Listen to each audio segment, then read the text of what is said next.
Hello friends, welcome to Anushath world. நான் உங்கள் அனு.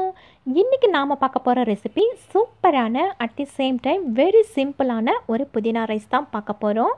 Actually புதினாவில் ஏகப்பட்ட சத்துக்கள் இருக்குங்க. அது என்னென்னு நான் உங்களுக்கு சொல்லணும்னு அவசியமே இல்லை. ஆல்ரெடி உங்களுக்கு எல்லாமே தெரிஞ்சிருக்கும்.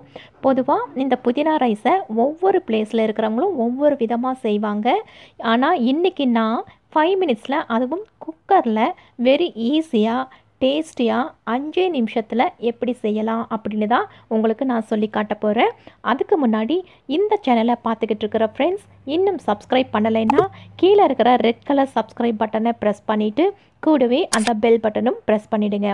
அப்போ தான் இது போல் நான் சொல்கிற சில சிம்பிள் அண்ட் யூஸ்ஃபுல் டிப்ஸ் உங்களுக்கு உடனே வரும். இதில் 2 டம்ளர் அரிசியை கழுவி ஊற வச்சுருக்கிறேன். ஒரு மிக்ஸி ஜார் எடுத்துக்கோங்க. அதில் கொஞ்சமாக க்ளீன் பண்ணின புதினா, கூடவே புதினாவை விட இன்னும் கொஞ்சம் கம்மி குவான்டிட்டியில் கொத்தமல்லி, காரத்துக்கு 2 பச்சை மிளகாய், இது பெருசாக இருக்குது அதனால் 2 எடுத்திருக்கேன், நீங்கள் 3 கூட எடுத்துக்கோங்க. ஒரு சின்ன சைஸ் துண்டளவு புளி, இஞ்சி பூண்டு பேஸ்ட் 1 டீஸ்பூன், ஃபைனலாக ஒரு 1/2 டேபிள் ஸ்பூன் சால்ட் சேர்த்து இதை நல்லா ஃபைன் பேஸ்ட்டாக இப்போ அரைச்சி எடுத்துகிட்டு வந்துக்கலாம். ஸ்டவ்வில் இப்போ நான் ஒரு குக்கர் வச்சுருக்கேன். குக்கர் நல்லா ஹீட் ஆனதும் அதில் 1 ஸ்பூன் ஆயில், கூடவே 1 ஸ்பூன் நெய் சேர்த்திக்கிறேன். ஆயில் நல்லா ஹீட் ஆனதுக்கப்புறம் 1 டீஸ்பூன் அளவுக்கு கடுகு சேர்த்திக்கிறேன். கடுகு இப்போ நல்லா பொரிஞ்சதும் அதில் 1/2 ஸ்பூன் அளவுக்கு உளுத்தம் பருப்பு சேர்த்திக்கிறேன்.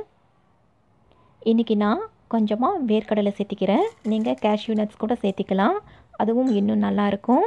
இன்றைக்கி நான் வேர்க்கடலை தான் போட்டிருக்கேன். இதை நல்லா டீப் ஃப்ரை பண்ணிக்கலாம். அது கூட பொடியாக நறுக்கி வச்சுருக்கிற ஒரு பெரிய வெங்காயத்தையும் சேர்த்திக்கலாம்.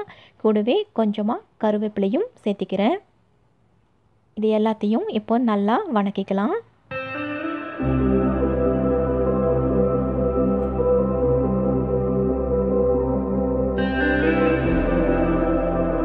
வெங்காயமும் வேர்க்கடலையும் நல்லா ரோஸ்ட் ஆனதும் நாம் அரைச்சி ரெடியாக வச்சுருக்கிற புதினா பேஸ்ட்டை இது கூட சேர்த்திக்கலாம். சேர்த்திட்டு இதோட பச்சை வாசனை போகிற வரைக்கும் நல்லா வணக்கி விடுங்க. ஒரு 2-3 நிமிஷம் நல்லா கிளறி விட்டதும் இதோட பச்சை வாசனை ஃபுல்லாக நல்லா மறைஞ்சிடும். தண்ணியெல்லாம் நல்லா வற்றி இது போல் கொஞ்சம் ட்ரை ஆகிடும். அது வரைக்கும் வணக்கிட்டே இருங்க. இது போல் நல்லா இப்படி ட்ரையாக வணங்கினதும் இது கூட நாம் ஊற வச்சு ரெடியாக எடுத்து வச்சுருக்கிற அரிசியை இதில் நாம் சேர்த்திக்கலாம்.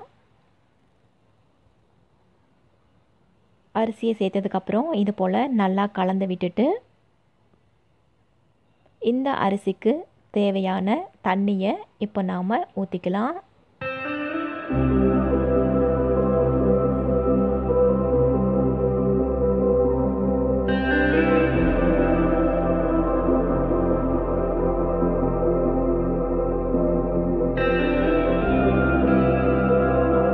இது கூட கொஞ்சமாக இப்போ உப்பு சேர்த்திக்கலாம்.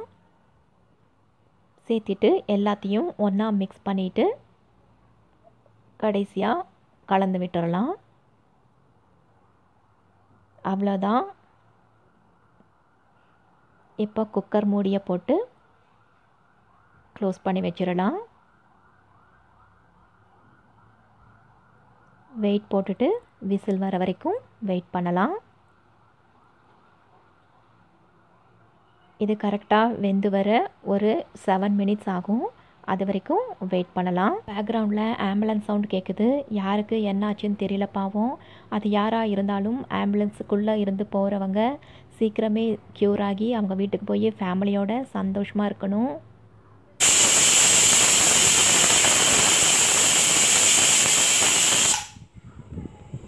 மூணு விசில் வந்ததுக்கப்புறம் வெயிட்டெல்லாம் இறங்கி இப்போது நம்மளுடைய புதினா ரைஸ் ரெடியாக இருக்குது.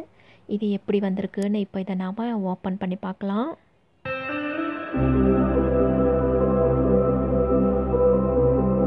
குக்கரில் 5 நிமிஷத்தில் சூப்பராக சட்டுன்னு ரெடி பண்ணணுன்னா கண்டிப்பாக புதினா ரைஸ் செஞ்சு பாருங்கள். உண்மையாகவே நல்லா வரும். இன்றைக்கும் சூப்பராக பூவாக செம்மையாக வந்திருக்கு.